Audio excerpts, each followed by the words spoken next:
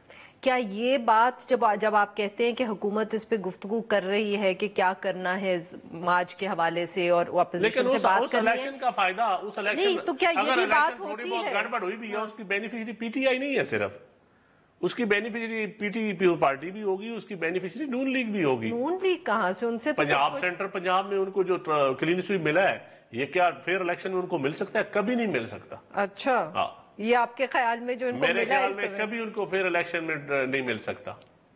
صحیح.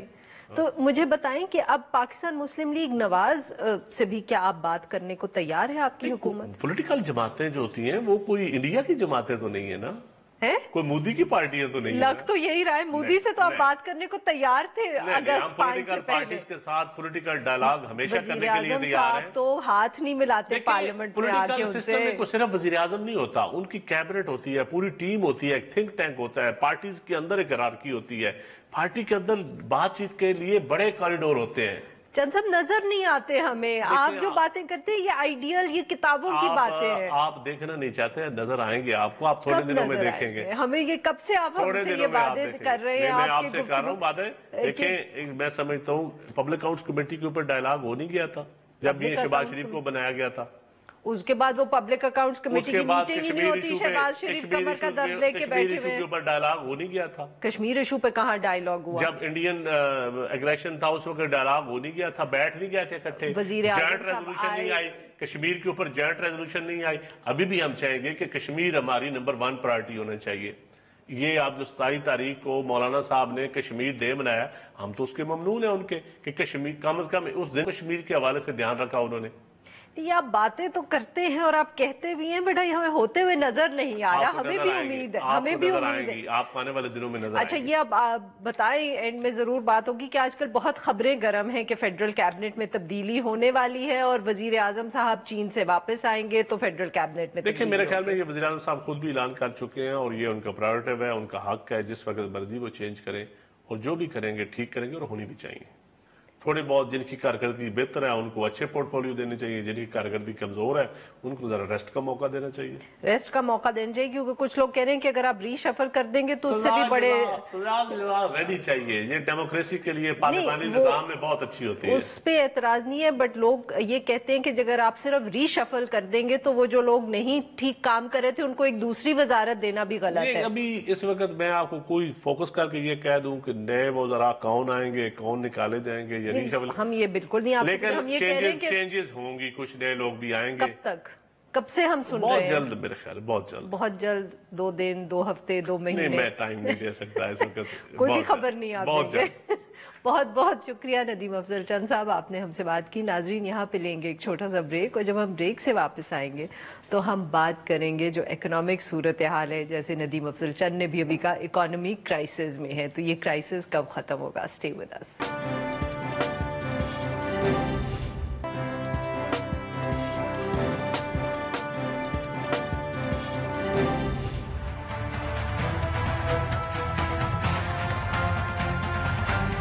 اب معیشت کو اس کرائسس سے نکالنے کے بعد استحکام دلا دیا گیا ہے اور اب ہم انشاءاللہ تعالی گروتھ کی طرف رواں دواں ہیں. بلکہ یہ وہ تیزی ہے معیشت کی جس کی طرف ہم جانا چاہ رہے ہیں, جو خساروں کی بنیاد پہ نہیں ہوئے گی, جو قرضوں کی بنیاد پہ نہیں ہوئے گی.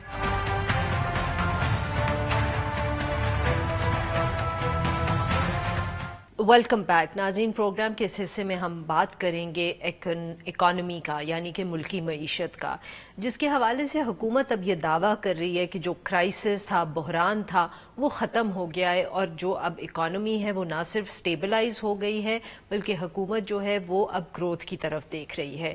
جو وزیر برائے اکنامک افیئرز حماد اظہر صاحب ہیں, ایک پریس کانفرنس کی اور اس میں انہوں نے کہا کہ اب وہ فائنینشیل گروتھ, معاشی گروتھ کی طرف طرف دیکھ رہے ہیں اور ایک ایسی فائنینشیل گروتھ جو قرضوں پہ مبنی نہیں ہوگی بلکہ ایکسپورٹس بڑھانے سے یہ گروتھ آئے گی پاکستان کی اکانومی کے اندر. وزیر اعظم عمران خان صاحب بھی بہت انٹرسٹ لے رہے ہیں. گزشتہ روز بھی انہوں نے اپنی اکنامک ٹیم کے ساتھ میٹنگ کی جس کے اندر انہوں نے جو 6 یونٹس ہیں ان کی ڈسکشن بھی کی. جو ایک تاجر برادری ہے جو ٹیکسز کے خلاف احتجاج کری ہے اس کے اوپر بھی بات کی. کیا حکومت یہ سارے ایشوز جو ایک دم اس کے سامنے ہیں ان سب کو ہینڈل کر پائے گی؟ کیا سچ مچ اکانومی اب اتنی اسٹیبلائز ہو گئی ہے کہ ہم کرائسس مینجمنٹ سے نکل کے گروتھ کی طرف دیکھ رہے ہیں؟ اس ایشو پہ بات کرنے کے لیے ہمارے ساتھ موجود ہیں ڈاکٹر عابد سلیری جو ایگزیکٹو ڈائریکٹر ہیں STPI کے. ویلکم ٹو دا شو سر. سر حکومت کہہ رہی ہے کہ اب اسٹیبلائز ہو گئی ہے, آل از ویل والی بات تو نہیں ہم کر سکتے بٹ وہ کہہ رہے ہیں اسٹیبلائز ہو گئی ہے, اب ہم گروتھ کی طرف دیکھ رہے ہیں. کیا ہم اس بات کو مان سکتے ہیں اور do we need to take it with a pinch of salt? میرا خیال ہے یہاں پہ نا جب ہم اکانومی کی بات کرتے ہیں تو ہر ایک کی اکانومی مختلف ہوتی ہے اور ہر ایک کا اکانومی کا سائز مختلف ہوتا ہے. تو ظاہر ہے کہ جب گورنر اسٹیٹ بینک یا حماد اظہر صاحب بات کریں گے یا جب میں بات کر رہا ہوں گا, گو کہ میں حکومتی ٹیم کا حصہ نہیں ہوں لیکن میں چونکہ میکرو ایشوز کو دیکھ رہا ہوں تو میرے ذہن میں جب اکانومی کی بات آئے گی تو میں ایک میکرو لیول پہ اکانومی کی بات کر رہا ہوں گا کہ پاکستان کی اکانومی جو کہ جس میں ڈیفیسٹ تھا, کرنٹ اکاؤنٹ ڈیفیسٹ تھا, فسکل ڈیفیسٹ تھا, خسارے تھے, فلاں چیزیں تھیں, ان میں بہتری آئی ہے کہ نہیں آئی؟ جب میکرو کرائسس جو تھا اس میں بہتری آئی. جب آپ کسی پروونس کے حساب سے دیکھیں گے تو وہ اپنے پروونس کے بجٹ کے حساب سے دیکھیں گے. ہم اپنی اپنی اکانومی کو دیکھ رہے ہوں گے اور وہاں پہ ہمیں دیکھیں گے کہ کیا جو اوپر والی سطح پہ وہ اسٹیبلٹی آئی ہے اس کا ہم پہ پازیٹیو امپیکٹ پڑ رہا ہے یا نیگیٹو پڑ رہا ہے. اور اسی لیے میں بارہا یہ کہہ چکا ہوں کہ جب حکومت بات کرتی ہے یا حکومتی وزراء بات کرتے ہیں یا ایون جب میں بھی یہ بات کر رہا ہوتا ہوں کہ میرے نزدیک ایک میکرو اکنامک اسٹیبلٹی آ گئی ہے تو وہ ایک میکرو پکچر ہے, بڑی تصویر, اور اس میں یقیناً کوئی شک نہیں ہے کہ آپ کے امپورٹ بل آپ کا کم ہوا ہے, آپ کا کرنٹ اکاؤنٹ ڈیفیسٹ آدھے سے بھی کم ہو گیا ہے, آپ کے انرجی سرکولر ڈیٹ پہ قابو پانے کی کوشش کی جا رہی ہے, آپ کے جو قرضے تھے ان کی ادائیگی پچھلے سال میں کی گئی ہے کافی سارے قرضوں کی. لیکن اس بات کو ماننے میں بھی کوئی حرج نہیں ہونا چاہیے کہ سارا کام کرنے کا نتیجہ یہ نکلتا ہے کہ اس کا مائکرو لیول پہ نیگیٹو امپیکٹس پڑ رہے ہوتے ہیں اور ابھی بھی پڑ رہے ہیں اور پڑھتے رہیں گے. یہ شاید ابھی کوئی 1 سال کم از کم مزید پڑیں گے. یہ جو انفلیشن جس کو ہم کہتے ہیں, انفلیشن کو ریسیڈ ہونے میں ایک کم از کم یہ 5 سے 7% اگر ہم کہتے ہیں ہیڈ لائن انفلیشن کے آنے میں, جس میں کہ انرجی اور یہ فوڈ پرائسز بھی شامل ہیں, تو یہ ابھی کم از کم سال اس کو لگے گا. ڈاکٹر صاحب if I can just say کہ تو ایک طرف ہم دیکھتے ہیں کہ جیسے آپ نے کہا کہ ایک حکومت نے ایک جو کرائسس تھا میکرو لیول پہ اس کو تو ٹیکل کر لیا ہے کافی حد تک, بٹ کبھی کبھی لگتا ہے کہ شاید حکومت نے بہت زیادہ فرنٹس کھول لی ہیں. ایک پولیٹیکل فرنٹس الگ بٹ ایون اکنامکلی دیکھنا, ایک طرف آپ نے یہ مینیج کیا, پھر اب گروتھ کی بھی ساتھ ساتھ بات ہو رہی ہے. کچھ لوگ کہتے ہیں کہ جی جب اسٹیبلائزیشن ہو تو گروتھ ہو نہیں سکتی. یہ بھی ایک سوال ہے کہ اب گروتھ کیسے کریں گے. اب جہاں پہ جو حکومت کو کرنا چاہیے نا میرے خیال میں, یعنی میکرو لیول پہ تو میں اگین اس کو انڈورس کر رہا ہوں کہ جو کچھ یہ کر رہے ہیں ان کو کرتے رہنا چاہیے. اور بھی کوئی حکومت ہوتی تو یہی کر رہی ہوتی, ورنہ 3 سال بعد دوبارہ اس سے بڑے پیکج کے لیے زیادہ کڑی شرائط پہ IMF پہ جانے پہ ہمیں تیار رہنا چاہیے. لیکن اس کے ساتھ مائکرو لیول پہ جو کرنا چاہیے 2 چیزیں کرنی چاہیے. ایک تو ہمارے جو سوشل پروٹیکشن اور سوشل سیفٹی نیٹس ہیں ان کو بہت مضبوط کرنا ہوگا کہ وہ لوگ جو کہ خطۂ غربت سے سلائٹلی بھی اوپر تھے, میں خطۂ غربت سے نیچے والوں کی بات نہیں کر رہا, خطۂ غربت سے جو سلائٹلی اوپر ہے وہ بہت زیادہ ولنریبل ہوتے ہیں. ذرا سا جو ایکسٹرنل تھوڑا سی بھی چینجز ہوتی ہیں وہ فوراً نیچے جائیں. سر اس کے لیے بھی پیسے کی ضرورت نہیں پڑتی. لیکن دیکھیں نا, اب ہم اگر چائنا کے ساتھ CPEC فیز 2 کی بات کر رہے ہیں اور آپ نے دیکھا ہوگا کہ پرائم منسٹر نے وہاں پہ پاورٹی ریڈکشن اور پاورٹی ایلیویشن کا خاص طور پہ تذکرہ کیا. کرپشن کا تو وہ ہر جگہ پہ کر ہی رہے ہوتے ہیں, لیکن انہوں نے اس میں پاورٹی ایلیویشن اور پاورٹی ریڈکشن کا تذکرہ بھی کیا کہ چائنا سے سیکھنا چاہ رہے ہیں اور چائنیز ماڈل پہ کام کرنا چاہ رہے ہیں. جو دوسری چیز کرنے کی ضرورت ہے اور جس پہ میرا خیال اب حکومت کو فوراً توجہ دینی شروع کر دینی چاہیے. دیکھیے گروتھ تب آئے گی جب ہم کچھ سیکٹر آئیڈینٹیفائی کر لیں گے کہ کیا ہم گروتھ ٹورزم کے ذریعے لانا چاہ رہے ہیں, گروتھ کو ہم ایگریکلچر کے ذریعے لانا چاہ رہے ہیں, گروتھ کو ہم ایکسپورٹس کے ذریعے لانا چاہ رہے ہیں, گروتھ کو ہم ہوٹلنگ انڈسٹری کے لیے تو آپ کے خیال میں کون سا مناسب سیکٹر ہے؟ کچھ میرا تو یہ ہے کہ اس وقت آپ کسی بھی ایک سیکٹر کو آئیڈینٹیفائی کر کے پورا وزن اس پہ ڈال دیں یعنی اگر ہم یہ چاہتے ہیں کہ ہمیں ٹورزم پروموٹ کرنی ہے، دیکھیں سعودی عرب ٹورزم پروموٹ کرنا چاہ رہا ہے، جس طرح کے ریڈیکل وہ اقدامات ریفارمز کر رہے ہیں پچھلے ایک سال میں، کبھی ہم نے سوچا بھی نہیں تھا کہ وہاں پہ وہ سب کچھ ہو رہا ہوگا.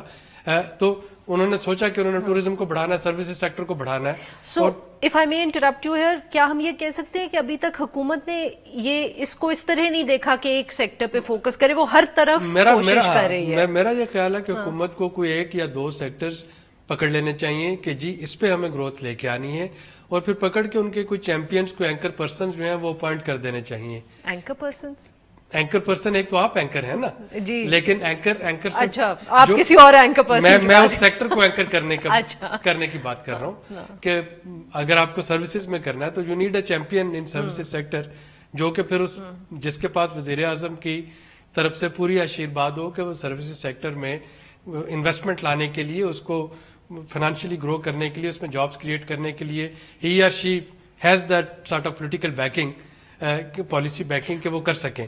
بالکل صحیح. تو وہ جب تک وہ چیز نہیں آئے گی نا تب تک، یعنی آج مجھے نہیں پتا ابھی بھی اگر آپ کی کاٹن کی فصل جو ہے اس سال بھی تو سر آپ کے خیال میں یہ کون سے ایک دو سیکٹرز ہوں؟ وہی میں نے کہا کہ میرے خیال میں کسی بھی ایک سیکٹر کو پکڑ لیں. آپ کے خیال میں دیکھیں حکومت کو تو یہ فلیکسیبلٹی ہوگی. حکومت کو دیکھیں نا، حکومت کا کام یہ ہے کہ سیکٹر آئیڈینٹیفائی کر کے اس کے لیے پالیسیز، انیبلنگ پالیسیز لے کے آنی ہوتی ہیں. انیبلنگ پالیسیز میں کریڈٹ کی فراہمی بھی شامل ہے، اس میں ٹیکس کی مراد بھی شامل ہے، اس میں آپ کو اس طرح کی پھر لیبر فورس بھی تیار کرنا ہوتی ہے، ہیومن ریسورس بھی تیار کرنا ہے. اس کو آپ نے سارے جو آپ کے بیرون ملک، اندرون ملک، جہاں جہاں پہ بھی ایک میسج کنوے کرنا ہے. تو اگر تو وہ اس طرح کا کوئی میسج آپ کنوے کر پاتے، آپ کہتے ہیں جی اچھا جی فار ایگزامپل ٹورزم میں وزٹ پاکستان، تو کیا ہماری پالیسیز اس وقت فارن ٹورسٹ کو ویلکم کرتی ہیں؟ اگر نہیں کر رہی ہیں اس میں کیا چینجز کی جا سکتی ہیں؟ اگر ہم سمجھتے ہیں کہ واٹ اباؤٹ ٹیکسٹائلز، کیونکہ بہت زیادہ میں اسی پہ آ رہا تھا نا کہ اگر ہم یہ کہتے ہیں کہ اس پہ ہم نہیں کام کر سکتے، اس کو چھوڑ دیتے ہیں. ٹیکسٹائل پہ اگر آتے ہیں تو ہمیں دیکھنا ہے کہ ہمارے پچھلے چند سالوں کی کاٹن کی پروڈکشن کی کیا ٹرینڈز رہے ہیں، اور امپورٹڈ کاٹن کے ساتھ ہم کس کس چیز پہ جائیں گے. اگر ہمیں ٹیکسٹائل پہ جانا ہے تو پھر ہمیں ویلیو ایڈیشن پہ جانا ہوگا. پھر میں چاہوں گا کہ بجائے اس کے کہ میں جنیرک جینز جو ہیں وہ 20 بیچوں، اس کی جگہ اگر میں ٹیڈ بیکر یا لیوائس یا کسی بھی بڑے برانڈ کی ایک جینز اگر بھیج رہا ہوں گا تو شاید میں زیادہ اس سے ڈالر کما رہا ہوں گا. تو اس پہ R&D پہ بھی مجھے جانا ہوگا، اس پہ ویلیو ایڈیشن پہ جانا ہوگا. اگر اس پہ جانا ہے تو مجھے شاید اس سیکٹر میں تھوڑا سا کمپٹیشن بھی کروانا پڑے، اس پہ کچھ نئے پلیئرز انٹروڈیوس کرواؤں تاکہ جو پرانے پلیئرز ہیں. سو بیسیکلی حکومت کو اس وقت فوکس کرنے کی ضرورت ہے کسی ایک چیز پہ، اور پھر ایک لے لیں، دو لے لیں. ایک اربن جو ہے اکانومی اس کے لیے لے لیں، ایک رورل اکانومی کے لیے لے لیں.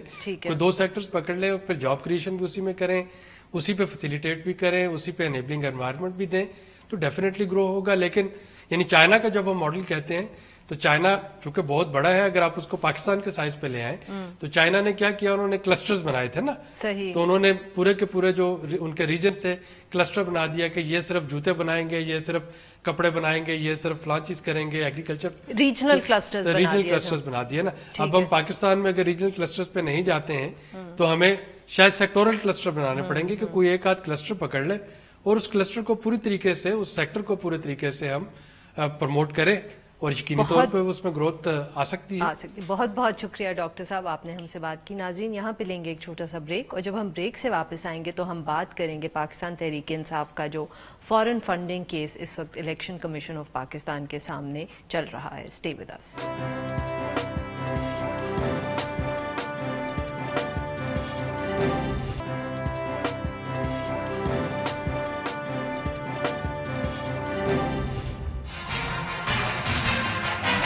پاکستان تحریک انصاف کی چاروں درخواستوں کو الیکشن کمیشن آف پاکستان نے مسترد کر دیا ہے. Welcome back. پروگرام کے آخری حصے میں ہم ذکر کریں گے پاکستان تحریک انصاف کا جو فارن فنڈنگ کیس ہے، جس کی سماعت آج کل الیکشن کمیشن آف پاکستان میں ہو رہی ہے.